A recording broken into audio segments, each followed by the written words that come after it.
जब तक बाइडेन मैदान में थे तब तक ट्रंप की जीत पक्की मानी जा रही थी, लेकिन जैसे ही बाइडेन की जगह कमला हैरिस डेमोक्रेटिक उम्मीदवार के रूप में उतरी, अचानक कहा जाने लगा कि अब कांटे की टक्कर है। लेकिन अमेरिका के राष्ट्रपति चुनाव में ट्रंप की पॉपुलर वोट से विजय ने उनके एक्स फैक्टर को उजागर किया है। आपको बता दें इन ग्राफिक्स के जरिए कि ट्रंप ने अवैध घुसपैठ और एबॉर्शन जैसे मुद्दे पर वही रुख अपनाया जो अमेरिका के ज्यादातर मतदाताओं को पसंद है। बल्कि मैक्सिको सीमा पर दीवार खड़ी करने की बात करके ट्रंप ने अमेरिकी लोगों का दिल भी जीत लिया। उसी तरह अमेरिका में छाई महंगाई की मार को ट्रंप ने अहम चुनावी मुद्दा बना दिया। रूस यूक्रेन युद्ध में अमेरिका की दखल अंदाजी और उसके डॉलर का खर्चा होना भी अमेरिकियों को पसंद नहीं आ रहा था। ट्रंप ने युद्ध खत्म करने की बात करके लड़ाई पलट दी। साथ ही अमेरिका में स्वर्ण युग लाने की बात करके ट्रंप ने राष्ट्रीय भावनाओं को वोट में बदलने का कामयाब प्रयास किया। इसका ही नतीजा है कि तमाम बदनामियों को झेलने वाले ट्रंप ने अपने लिए व्हाइट हाउस का दरवाजा खोल लिया।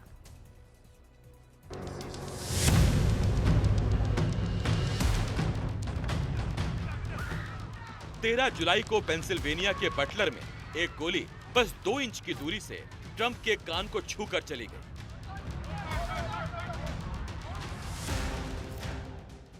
वो ट्रंप के लिए एक नया जीवन दान था। उस हत्या की कोशिश के साए में हुए राष्ट्रपति के चुनाव में ट्रंप ने शानदार जीत हासिल की। जिस पेंसिल्वेनिया में ट्रंप पर हमला हुआ था, वहां पिछली बार डेमोक्रेटिक पार्टी की जीत हुई थी, लेकिन इस बार ट्रंप ने वहां भी बाजी मार ली।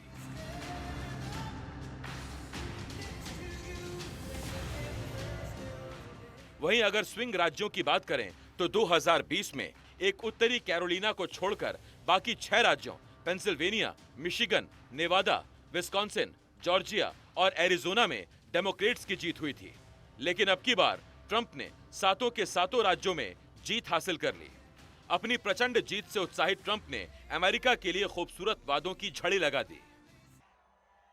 So I want to thank the American people for the extraordinary honor of being elected your 47th president and your 45th president.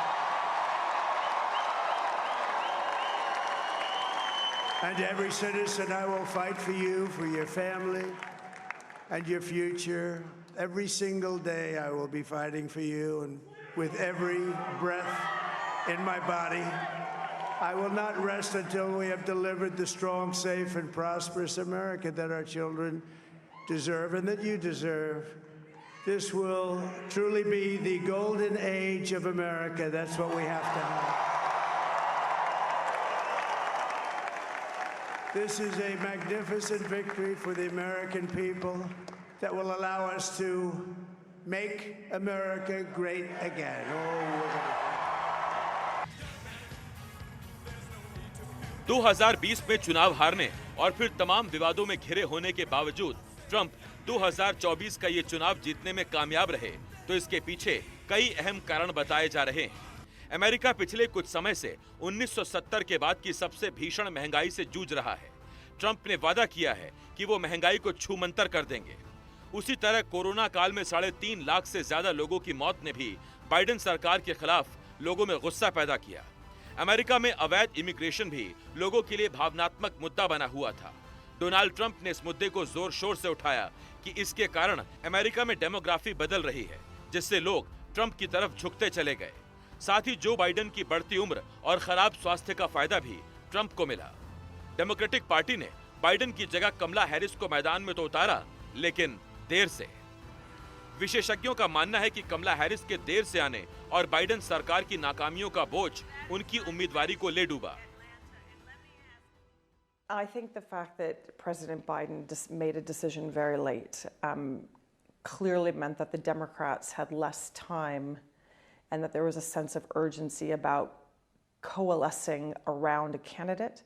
They'd been seen, as we remember, they had become seen as a party that was not united, that didn't have their act together, that had a president that was, in his own capabilities, too old, couldn't speak coherently and consistently deliver the message that Americans needed to hear. The Democrats panicked.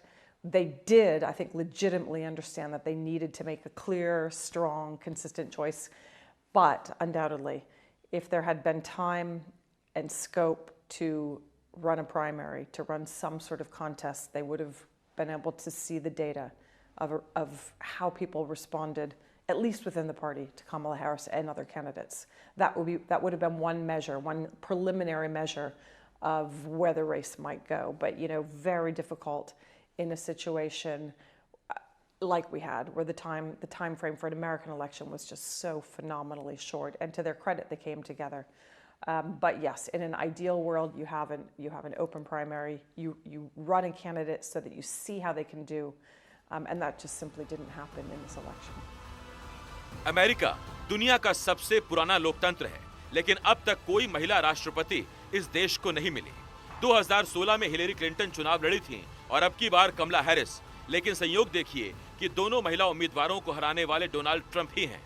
America में गौरी द्विवेदी के साथ NDTV India की report.